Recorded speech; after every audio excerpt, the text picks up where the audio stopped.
I knew birthdays could be messy, but I never expected mine to end with my sister's hands shoving a cake into my face so hard the world snapped sideways.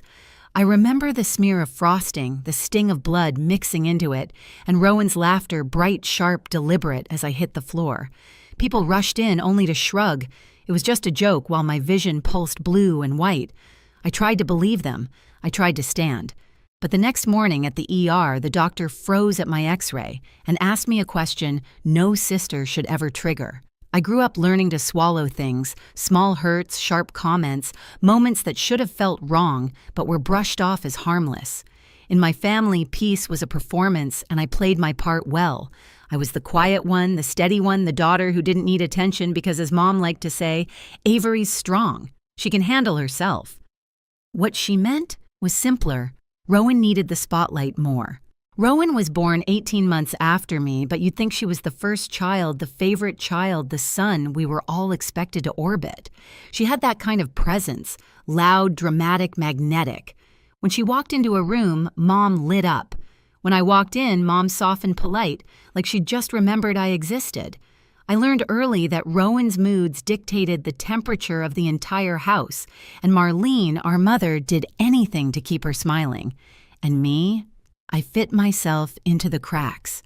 I tried not to question the small things, the way Rowan accidentally bumped me into the coffee table when we were 10, the way she whispered clumsy after I tripped down the stairs in high school, the way she insisted on carrying my bags at family gatherings, only for the contents to end up mysteriously spilled.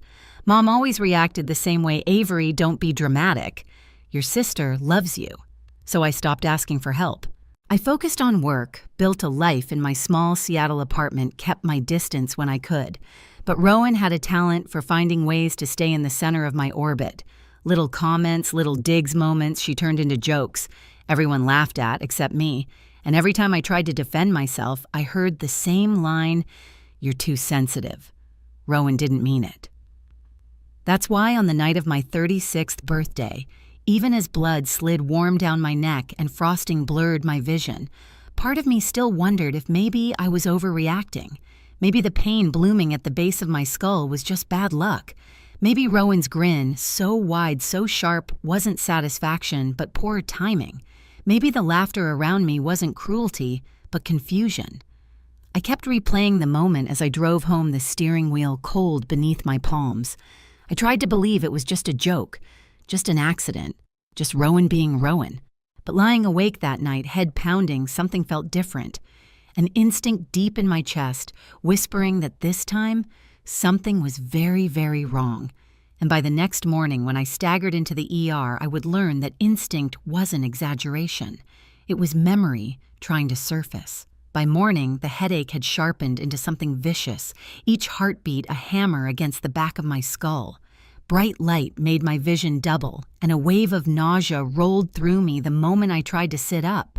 I told myself it was fine, that all I needed was water and rest, but my own body disagreed.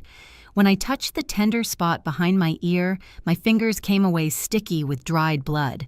That was the moment fear crept in. I dressed slowly, gripping the wall when the room swayed. Driving to the ER felt reckless, but calling someone felt worse. I could already hear Mom's voice. "You don't need a doctor. You bruise easily. Stop making a scene." And Rowan would laugh, a light dismissive sound that always made me feel smaller than I already did. So I went alone.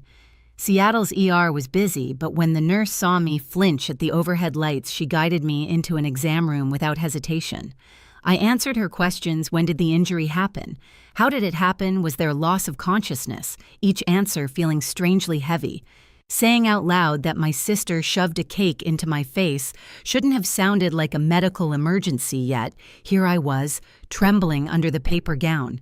Dr. Hanley entered with a gentle knock, his expression calm but attentive. He asked me to follow his finger squeeze, his hands, touch my nose, smile. I did my best, though the room kept tilting as if it wanted to remind me gravity wasn't on my side. "Let's get some scans," he said softly, "just to be safe. Safe." I wondered when I had stopped feeling that word applied to my family. The imaging room hummed with cold machinery. Lying there, staring at the ceiling, I kept replaying Rowan's face, her grin, the way her eyes flickered with something sharp, something triumphant. For years, I had explained that expression away, misread it, excused it. But now, with my skull throbbing and the world spinning, excuses felt suddenly fragile. When Dr. Hanley returned, he wasn't calm anymore. He pulled a stool close and turned the monitor so I could see. "Avery," he began, voice low, "you have a hairline fracture. It's not severe, but it's real. And it wasn't just from yesterday." My stomach dropped. "What do you mean?" He clicked to another image. "This here, a rib on your left side, shows signs of an older fracture. Based on the healing, it happened roughly 3 years ago." 3 years ago, the staircase fall, Rowan behind me, her arms around me afterward, whispering, "You're so dramatic. You just slipped." I felt the edges of the exam table dig into my palms as my breath thinned. Hanley watched me carefully, as though trying to decide how much truth I could handle. Then he exhaled, picked up the phone mounted to the wall, and said the words that shifted my entire world. "I need to report this. It's required." Required. As in serious. As in not a joke. As in not my imagination. When he hung up, his eyes met mine with quiet certainty. "Avery, someone did this to you." For a long moment, I couldn't speak. The words, "someone did this to you," echoed in my head louder than the beeping in the hallway, louder than the pounding inside my skull. I had spent years absorbing blame, shrinking myself, convincing my mind that Rowan's presence during every injury was coincidence. Accidents happen. Sisters, roughhouse. I'm just clumsy. But Dr. Hanley's steady eyes left no room for the stories I'd told myself. A soft knock came before a woman stepped into the room, Detective Carver. She introduced herself with a measured calm, the kind that suggested she'd seen this pattern too many times. She pulled a chair close, sat at eye level, and opened a small notebook. "Avery," she said gently, "I'm here because your injuries raise concerns. I'd like to ask you a few questions." My throat tightened. "About Rowan." Her gaze didn't waver. "About your safety." It was strange the way those two concepts overlapped. She began with straightforward questions. Who was at the birthday dinner? Had there been alcohol? Where exactly was Rowan standing? Had there been previous injuries? Each answer landed heavier than the last. And when she asked if anyone had ever discouraged me from seeing a doctor after an accident, something inside me cracked open. "Yes," I whispered. "My sister. Every time." Detective Carver wrote quietly, then looked up. "Did you believe her reasons I didn't know how to answer? Did I? Or did I just want to believe them because the alternative was unbearable?" I stared down at my trembling hands, remembering Rowan placing an ice pack on my ribs 3 years ago, insisting I didn't need medical bills, calling me overly dramatic.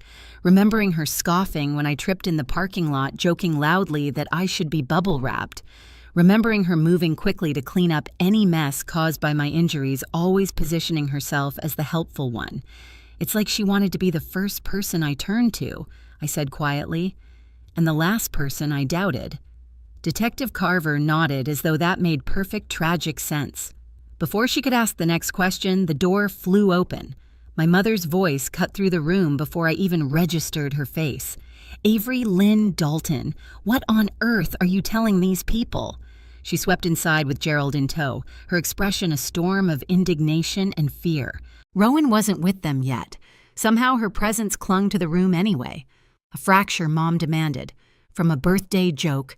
"This is ridiculous. Tell them you're confused. You bruise easily. You've always been sensitive." Sensitive, dramatic, overreacting. Words that had shaped my entire childhood now pressed against the bruised edges of my adulthood. Detective Carver stood posture, calm but unyielding. "Mrs. Dalton, I need you to step back. Your daughter is speaking with me privately." Mom's jaw tightened as she glared at me, betrayal twisting her features. Not betrayal of what Rowan might have done, but betrayal of the fact that I dared speak. And in that moment, something inside me shifted again, not a crack this time, but a settling, a decision. For the first time in my life, I didn't shrink, "Mom." I said, voice steady despite the tremor beneath it, "I'm not confused." Her eyes widened, furious and disbelieving. I turned fully toward Detective Carver. "I want to continue."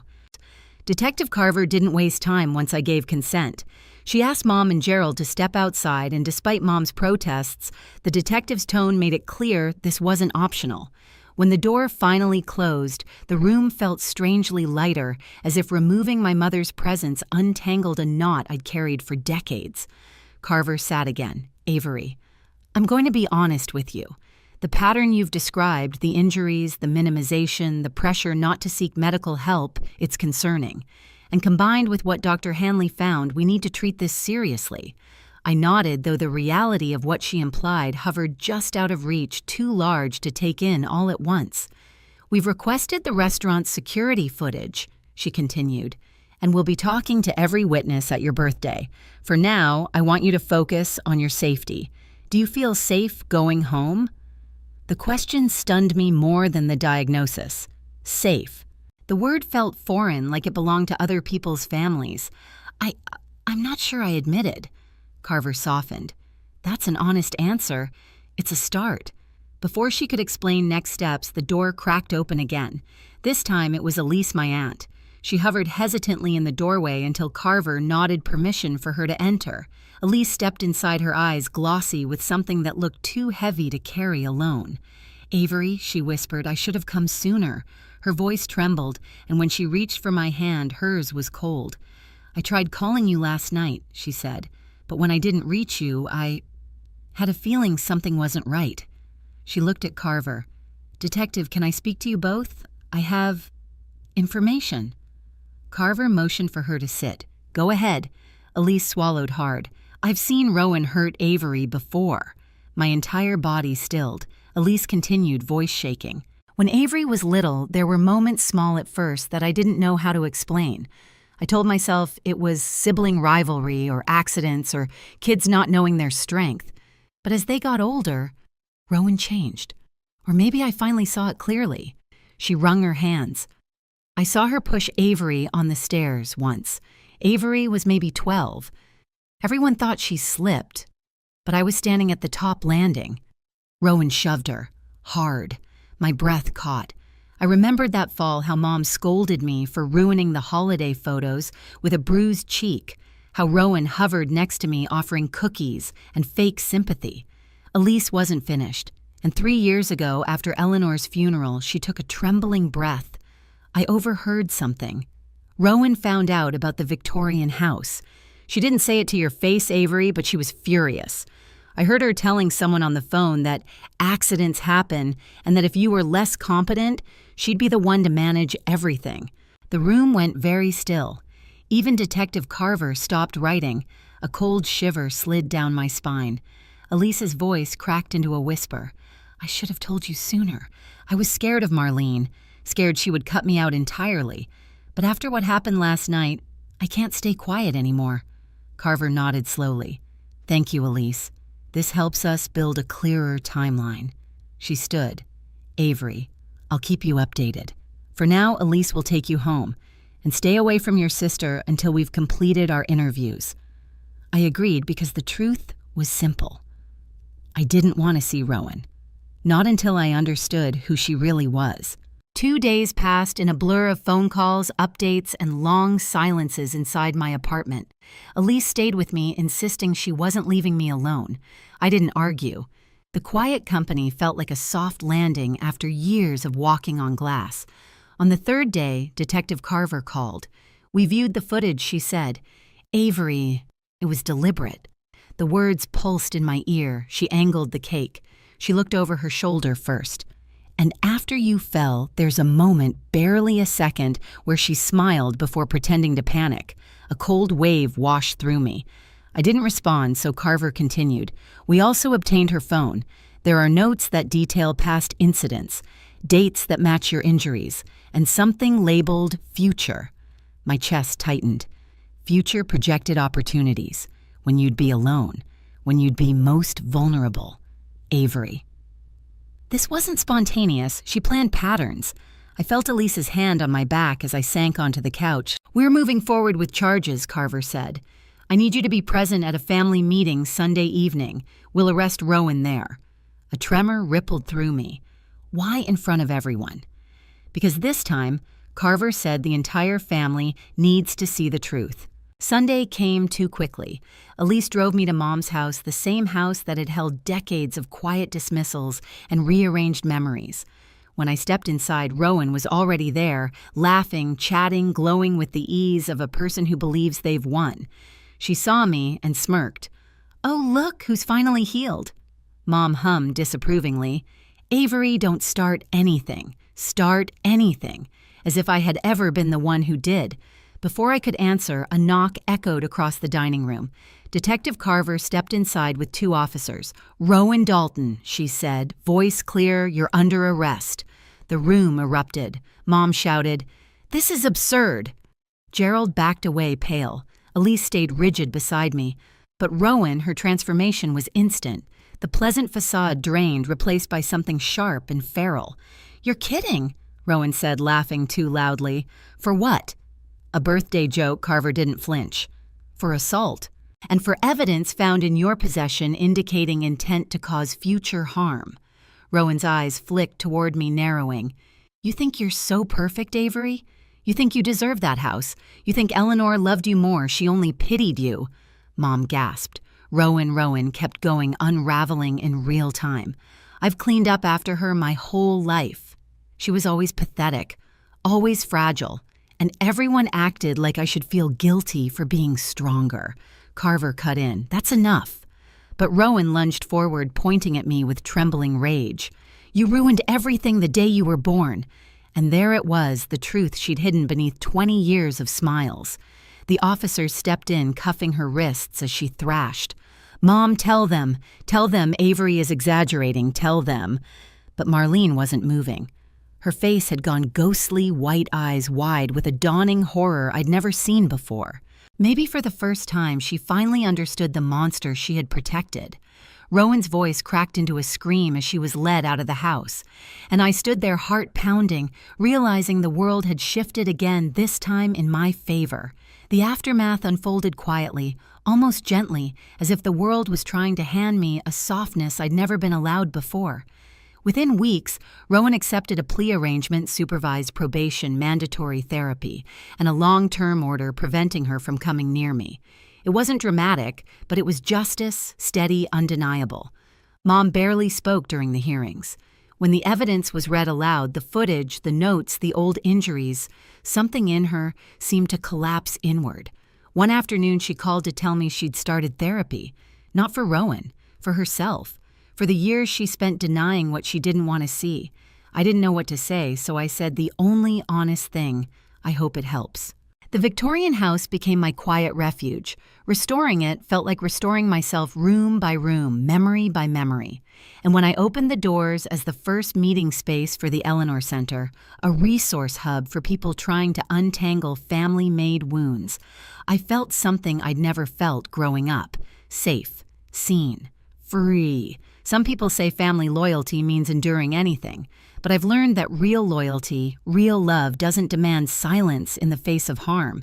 It protects, it heals, and sometimes it requires walking away from the people who taught you to doubt your own pain.